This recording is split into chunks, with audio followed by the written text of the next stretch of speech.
संगीत। गुलाब जामुन की प्लेट खाली रह गई और वजह थी सरू की खुददारी। माहौल हल्का फिल्का होना चाहिए था, लेकिन बातें अचानक करवाहट में बदल गईं। मैंने तुझे कितनी बार कहा था उन सरसा से दूर रहना। तू माफी मांगने गई थी तो हाथ मिलाने की क्या जरूरत थी? सरू की चुप्पी ने माहौल और भारी कर दिया। सामने खुला खड़ा था, गुस्से और तंज के बीच भूलता हुआ। संगीत। बात सिर्फ हाथ मिलाने की नहीं थी, यह उस अजीब से रिश्ते की शुरुआत थी जिसकी भनक सबको लग रही थी। खुल्ला ने किताब थमाई, उस पर लिखा था, टू माई डियर स्टूडेंट। सरू सकपका गई। यह किताब महज मदद का इशारा थी या इसके पीछे कुछ और छिपा था? संगीत। गर्ल्स, मुझे वो बुक हर हाल में चाहिए। अनिका की बेचैनी साफ झलक रही थी। उसने वेद से सवाल दागे, तुमने वो किताब सरू को क्यों दी?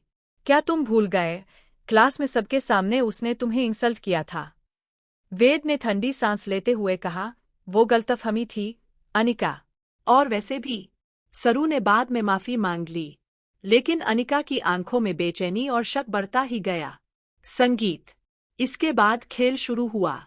दोस्ती के नाम पर माफी, किताब के नाम पर चाल।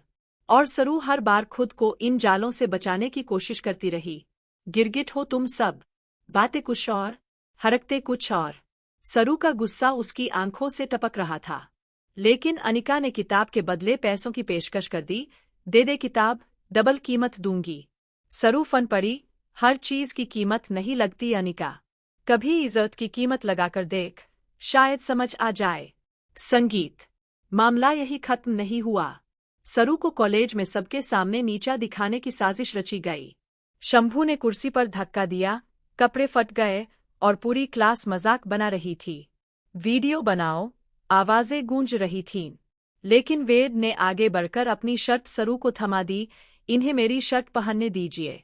शंभू दहाड़ा, तेरे पूरे कपड़े फाड़ दूंगा और पूरे कॉलेज में नचाऊंगा। संगीत। तभी भीड़ में से अनिका की आवाज आई, ठंडी और जहरीली। अब समझ आई सरू, मुझसे टकराने का अंजाम यही होता है। मेरी दादी से शिकायत करके तूने मुझे नीचा दिखाया। अब देख, तेरी इज्जत कैसे मिट्टी में मिलती है। संगीत।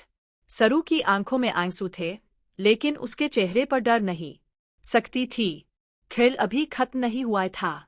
असली लड़ाई तो अब शुरू।